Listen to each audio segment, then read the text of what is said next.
Welcome friends. तो आज हम 10th क्लास के चैप्टर 1 के मोस्ट इंपॉर्टेंट क्वेश्चन जो कि हमें एग्जाम में पूछे जाते हैं उसके बारे में हम डिस्कशन करेंगे। तो ये आपको जैसे मैं बता रहा हूँ कि ये क्वेश्चन है, prove that √7 is an irrational number. ये इस टाइप के क्वेश्चन आपको एग्जाम में जरूर पूछे जाते हैं, 2 मार्क्स में आते हैं, राइट। तो हम देखते हैं इसे किस तरह से सॉल्व किया जाता है।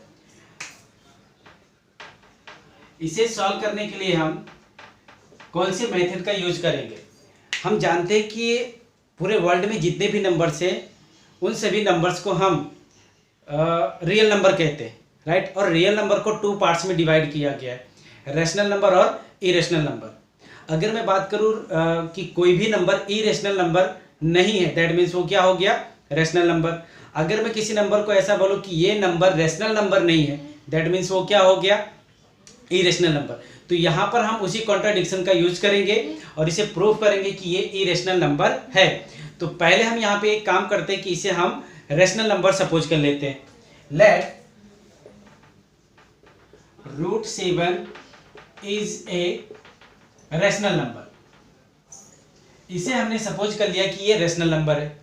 अब अगर कोई भी नंबर रैशनल नंबर में है तो हमने रैशनल नंबर का डेफिनेशन पढ़ा हुआ है कि रैशनल नंबर हम किसे कहते हैं, जिस नंबर को हम P/Q फॉर्म में रिप्रेजेंट कर सकते हैं उन सभी नंबर्स को हम रैशनल नंबर कहते हैं। दैट मीन्स √7 को भी मैं लिख सकता हूँ P/Q फॉर्म में, क्योंकि यहाँ पे मैंने सपोज कर लिया है। तो मैं यहाँ पे सपोज कर लेता हूँ कि √7 ये है A/B।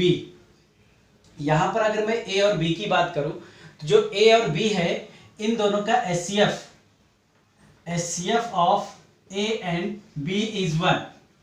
कोई भी अगर हमें अपॉन में दिया गया नंबर तो उनका HCF 1 होगा, या मैं ऐसा यहाँ पे लिख सकता हूं। और the A and B are coprime number.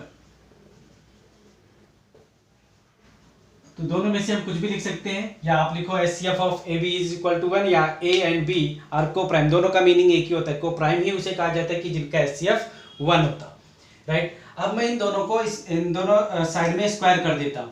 तो अगर मैं √7 का स्क्वायर करूंगा तो ये 7 हो जाएगा और ये हो जाएगा A²/B²।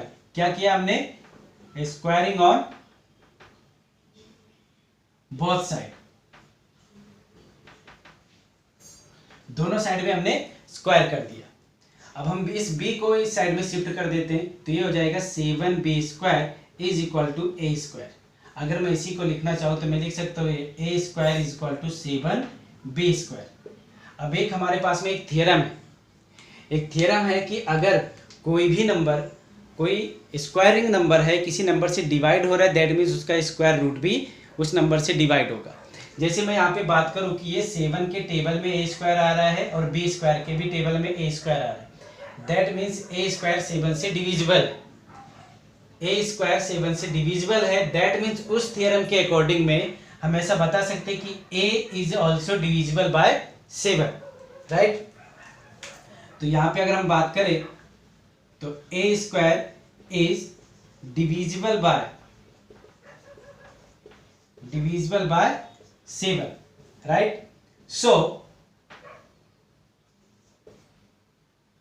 A is also divisible by 7, right. अगर कोई भी नंबर 7 से डिविजिबल है, दैट मीन्स 7 के टेबल में आता है, तो 7 का टेबल कुछ टाइम काउंट करने पर आ रहा होगा। तो यहां पे हम सपोज कर लेते हैं कि A कब आ रहा है, 7 का टेबल अगर हम K टाइम रीड कर रहे हैं तो, and K some integer, some integer K, right. अब फिर से हम इन दोनों को स्क्वायर कर देते हैं, तो हम दोनों साइड में स्क्वायर करेंगे तो ये हो जाएगा A² is equal to 49K²। A² is equal to 49K²। क्या किया हमने, स्क्वायरिंग ऑन बोथ साइड्स, हमने दोनों साइड में स्क्वायर कर दिया। अब यहाँ पे अगर मैं बात करूं, यहाँ पे मैं इसे इक्वेशन नंबर 1 दे देता हूँ। इक्वेशन नंबर 1 में अगर मैं चेक करूं तो यहाँ पे हमें A² की वैल्यू 7B² दिया गया है। तो यहाँ पर हम A² को रिप्लेस करके 7B² लिख सकते हैं। So 7B² is equal to 49K²। अब इसे हम कैंसिल कर दे, कहाँ से लिया हमने ये, फ्रॉम इक्वेशन 1। अभी 7 से हम 49 को कैंसिल कर देते हैं, जो हमें फाइंड हो जाएगा 7, right. Now B square is equal to 7k²। यहाँ पे देखो अगर हम चेक करें तो ये फर्स्ट इक्वेशन के जैसा ही बन गया है, फर्स्ट इक्वेशन के जैसा बन गया। दैट मीन्स हम फिर से लिख सकते हैं कि B square is divisible by 7 because 7 के टेबल में आएगा ये। Then B is also divisible by 7, right.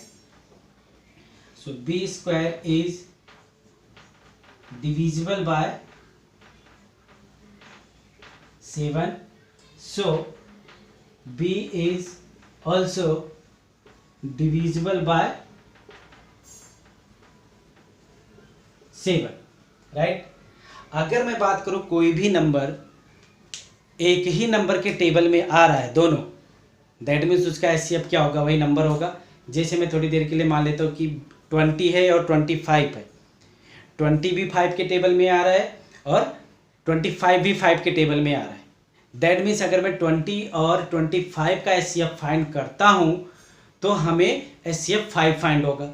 यहाँ पर उसी तरह से हमें दिया गया है कि 7 का जो ए है वो 7 के टेबल में आ रहा है और बी भी यहाँ पे 7 के टेबल में आ रहा है।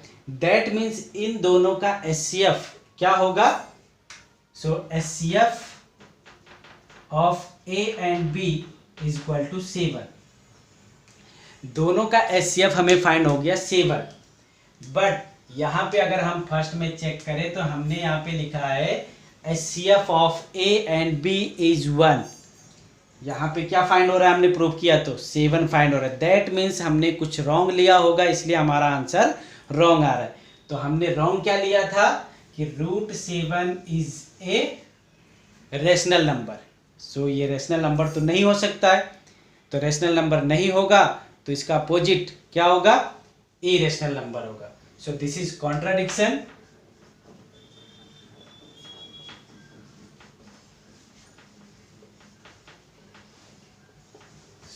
Hence, √7 is an irrational number.